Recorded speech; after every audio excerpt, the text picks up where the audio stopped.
여러분 안녕하십니까? 11월 23일 목요일입니다. 굿모닝 글로벌 시작합니다. 박명석입니다. 간밤 뉴욕 증시 일단 미국은 연휴를 앞두고 있죠. 그런 분위기가 조금 나기 시작했습니다. 어제는 하락했었는데 간밤에는 이렇게 상승 탄력을 다시 회복하면서 마감할 것으로 현재 예상이 되고 있고요. 특히나 엔비디아와 테슬라가 주가 부진했음에도 불구하고 시장은 무너지지 않았다는 것이 가장 큰 특징으로 꼽을 수 있을 것 같습니다. 말씀드린 것처럼 뭔가 연휴 전에 그런 분위기가 좀 있습니다. 숨고르기 하는 듯한 그런 느낌도 있고요. 전반적으로 봤을 때 반대로 말하면 변동성이 좀 옅어졌다라는 느낌이 많이 납니다. 예를 들면 금리, 10년물 국채금리가 현재 4.4%대에서 계속해서 안정되는 모습이 있어요. 빠르게 떨어지다가 거기에서 이제 변동성을 좀 보였는데 이제는 좀 박스권을 그리면서 서서히 속도를 늦춰가는 그런 그림이고요.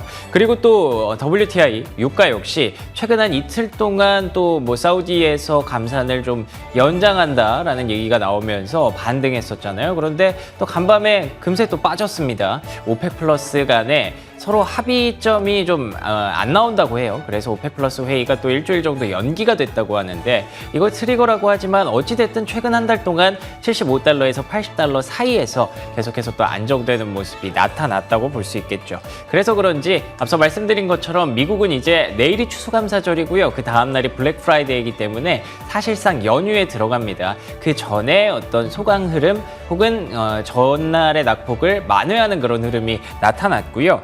무엇보다 말씀드린 대로 엔비디아와 테슬라라는 두 양대 산맥, 양대 축이 하락했음에도 불구하고 시장이 그대로 잘 버텨냈다는 것이 가장 인상적이었습니다. 특히 뭐 AMD 그리고 ARM 홀딩스 이렇게 반도체주들이 원래 엔비디아가 부진하면 같이 빠지기 마련인데 전혀 그렇지 않고요. 오히려 강하게 반등하는 모습이 인상적이었고요. 그리고 또 마이크로소프트, 아마존이 나란히 신고가를 경신하는 모습도 나타났습니다. 결론적으로는 반도체와 AI라는 시장의 중심은 그대로 살아 있었다라고 볼 수가 있을 것 같고요. 그리고 마이크로소프트 같은 경우에는 샘 알트만 오픈 AI 전 CEO였다가 전 마이크로소프트 직원이 됐다가 이제 다시 오픈 AI로 돌아간 그런 흐름들이 결론적으로 마이크로소프트에게는 뭐 타격은 없잖아요. 실리는 다 챙겼다는 점에서 계속해서 호재로 작용하면서 사상 최고가 랠리 이어가고 있습니다.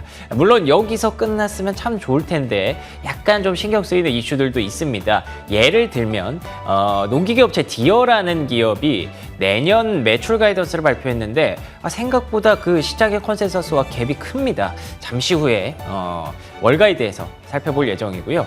그리고 또 백화점 업체 노드스트롬 아시죠? 노드스트롬 역시나 연말 연시 판매 부진 우려가 제기되면서 이 두 종목이 급락하는 모습도 나타났는데요. 결론적으로는 경기 둔화, 경기 침체에 대한 우려는 계속 조금씩 도사리고 있다, 상존하고 있다라는 걸 우리가 염두에 둬야 될 것 같습니다.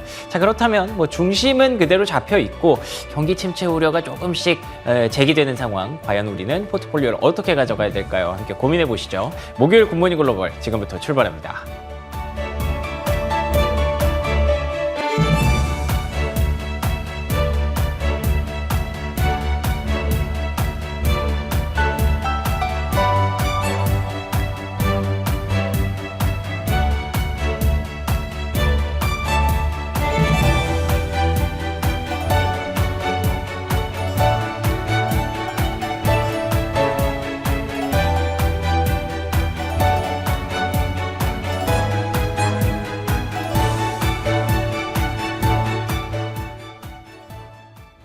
이번에는 미증시에서 있었던 종목별 메가 이슈들 정리해드리는 메가 이슈 시간입니다. 먼저 핀비즈맵 확인해 보겠습니다. 간밤 뉴욕 증시는 추수감사절을 앞두고 거래가 부진한 가운데 일제히 상승했습니다.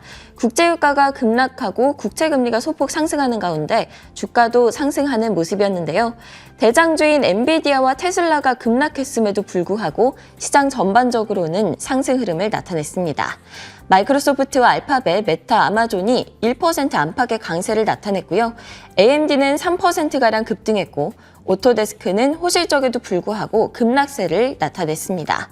오펙 플러스 산유국 협의체는 당초 26일로 예정이 됐던 정례 장관급 회의를 30일로 연기한다고 밝혔는데요. 원유 추가 감산 논의가 원활하지 않다는 분석에 유가는 4%가량 급락했습니다. 에너지주들은 전반적으로 소폭 약세를 나타내는 모습이었습니다. 이번에는 종목별로 이슈들 살펴보겠습니다. 먼저 엔비디아 소식부터 확인해 보겠습니다. 엔비디아가 호실적에도 불구하고 하락세를 나타냈는데요. 그 이유 한번 살펴보도록 하겠습니다. 먼저 전날 장마감 후 실적 발표했던 엔비디아 실적입니다. 3분기 실적을 내놨는데요. 매출액과 주당 순이익 모두 컨센서스를 크게 상회하는 모습이었습니다. 매출 가이던스도 역시나 예상치를 상회했고요. 데이터 센터 그리고 게이밍 부문도 예상치를 크게 상회하는 실적을 내놨습니다. 그럼에도 불구하고 주가는 떨어졌는데요. 그 이유에 대해서 시장은 이렇게 분석을 합니다. 미국의 대중 반도체 수출 제재의 영향을 받았을 것이다 라는 이유였는데요. 또 다른 이유들로는요. 높은 기대치를 극복할 만큼의 실적은 아니었다. 그리고 IT 메가캡들의 밸류에이션이 과도했다라는 인식이 시장에 퍼져 있었다라는 분석입니다. 그럼에도 JP모건과 미즈호 등에서는 실적 발표 이후 목표 주가를 상향하면서 긍정적인 전망을 내놨습니다. 엔비디아 주가 확인해 보겠습니다. 엔비디아는 2.46% 하락하면서 거래를 마쳤습니다. 다음으로는 바이낸스 소식 전해드리겠습니다. 5조 5천억 원의 벌금을 합의를 했다. 그리고 CEO가 물러난다라는 소식을 전했습니다. 바이낸스는 세계 최대 암호화폐 거래소이죠. 자금 세탁법을 어긴 혐의 등으로 역대 최고 벌금을 선고를 받았습니다. 미국 시장에서 완전히 철수를 해야 되고 또 창업자인 자오 창펑도 벌금 650억 원과 함께 대표직에서 물러나기로 했는데요. 자오 창펑의 경우에는 벌금 외에도 약 18개월의 징역형에 처해질 수 있다고 합니다. 바이낸스는 북한과 이란 그리고 시리아 등 제재 대상 국가부터 테러 단체들까지 이 가상화폐를 활용해서 돈 세탁을 할 수 있도록 묵인했다는 혐의를 받았습니다. 거래는 총 166만 건 9천억 원 규모라고 하고요. 해당 소식에 비트코인은 장중 한때 3만 6천 달러 선이 무너졌고 또 바이낸스 코인 그리고 여러 알트코인들도 무너지는 모습을 나타냈습니다. 다음 소식도 확인해 보겠습니다. 테슬라 이야기인데요. 모델 Y 가격 인하를 단행하면서 급락세를 나타냈습니다.